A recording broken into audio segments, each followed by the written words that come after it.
From our mountains to our lochs, from forests through rolling farmland to miles and miles of golden sand.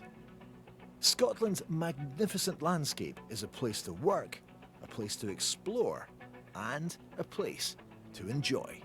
Join us to discover the people and the stories at the heart of the Scottish countryside in a brand new series of Landward.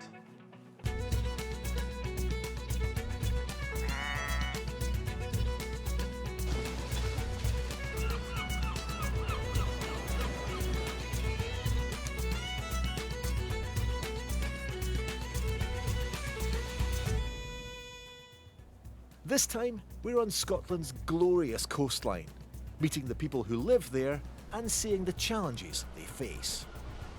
Anne's in Cullen, visiting a place to remember. I mean, it's just really moving. There's a very special atmosphere here. Ewan crosses to Alva to find an island community reinventing itself. Thank you very much. See you later.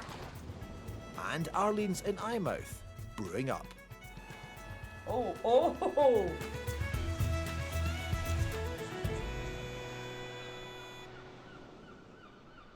Hello and a very warm welcome to the stunning Angus coastline. Now, being a coastal nation, 20% of us Scots, that's almost 1 million people, live within half a mile of the sea. But Scotland is shrinking. It's disappearing. And the reason? Coastal erosion.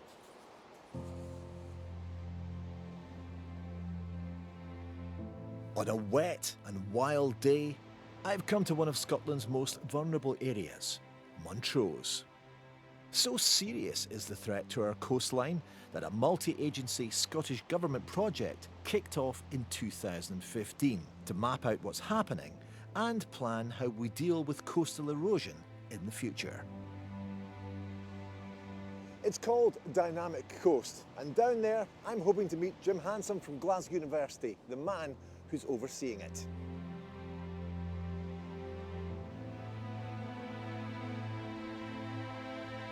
Jim, how are you? Good morning. An easy day? It's a brisk day. It is, certainly indeed. is. Should we have a wee wander along then? Let's go. So tell me about Dynamic Coast project. What's it all about? Why was it set up in the first place? The aim was to identify where the coast is eroding in Scotland over the years in order to give the Scottish Government an evidence base to predict what's going to happen into the future. So why is it changing then? It's changing because sea level is rising. We're getting more and more impact of local storms, and that means that sediment is being lost and coastal erosion is beginning to kick in really quite rapidly. And what about the last 100 years? How has it changed in that space? If you hang on a bit, I'll show you. Right, Dougie, we're just about at high water mark. Okay. Right, one hand up. Dynamic Coast is gathering information from more than 2,000 maps and 1 million data points. You want me to hit that? Yeah, please. Watch your fingers. So, I was expecting something a bit more high-tech. Where's this one going? We've done this before. 24, 25, 26, 27, 28. Well done. So that's the last one knocked in. Dates, 1901, 1974, 2011, 2018. So what does this actually signify? Well, the 1901 position is where the shoreline was at the turn of the century. That's where high water mark was. And you can see it's a good 100 metres away from the present shoreline. So we've lost all of that land since then. 1974, 70 years later. And so that's where the shoreline was then, 70 years later by 1974. So it had gone back 30 metres at that point? 30 metres, but the rate of erosion across that 70 years is only about 0.2 of a metre per year. So relatively slow rate of erosion. But when we go from 1974, as you can see, to 2011, the rate of erosion has increased by 8 times, 1.6 metres per year. Right. And we've got to 2011 to 2018, and that's It's got 20 metres in 7 years. That's now 2 metres per year. Goodness gracious. So the whole system is beginning to accelerate. So is this issue reflected across the country? It is, Dougie. What's been happening here at Montrose is reflected across most of Scotland's beaches and coasts. Since about 1970, we've seen 38% more of our beaches and dunes are eroding than historically. But more worrying, the rates of erosion have doubled. Scary stuff, but what can we do about it? Jim's team are monitoring 5 key sites to try to discover why it's happening. These locations, including Montrose Bay itself, St Andrews Links and Skara Brae in Orkney, are places reliant on tourism or vulnerable to infrastructure damage. Their loss would also have a significant cultural or environmental impact. The plan is to identify what the problems are at those super sites by identifying where the sediment's going and where it's being lost. We can do that by using topographic models with aerial photography, with LiDAR and with drones. Once we've identified where the changes are occurring, we can deliver remedies that might repair those sediment losses. So adaptation might be part of the strategy. Building structure might be part of the strategy. In other locations, nature might be used to help us, to help it repair itself. Those techniques have been shown to work really quite well in other areas of the world, and we really should be stepping up to the plate in Scotland and beginning to think more laterally, thinking out the box to deliver more sustainable solutions to the coastline. The threat from coastal erosion is alarming, and the work that Jim and the university are doing will help Scotland plan for the future. But what about the present? Later, I'll be speaking to people dealing with the destructive power of the sea right here in Montrose.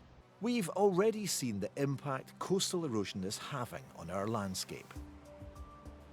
Jim Hansom and his team are producing maps which can be seen on the website dynamiccoast.com that predict how much further the coast will erode by the year 2050 if no preventative measures are taken. Just beyond these dunes is Montrose Links, the 5th oldest golf course in the world. And whether I or anyone else will be able to tee off there in the years to come is far from certain. So concerned is the Links course about the situation, it even has a coastal erosion committee. And today, I'm hitting the fairway with course chairman John Adams. Okay. Right, yeah, we'll go and have a look at the second tee, and you can see what we have over here. Okay, so we've got the beach behind you. Yep. This is our second fairway. You can see it's precarious.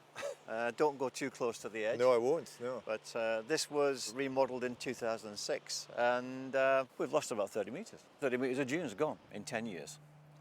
That really, in 10 years, that much? Yeah. Well, this, the where you see the white post down here, that was the edge of our second fairway at one time. Now it's top of the beach. Wow. That's quite a difference, isn't it? Yeah, it is.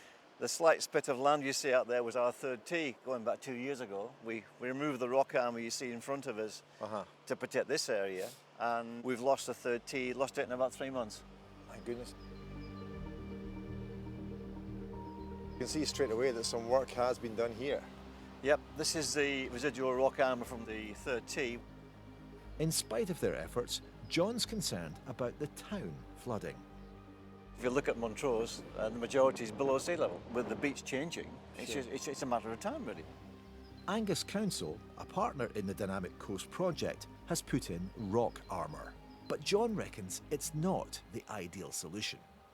And it's quite unsightly, and it's not a fix, really, because if you put rock armour in, it's moving the problem somewhere else. Was there anything that can be done that will have a proper long-term impact on this?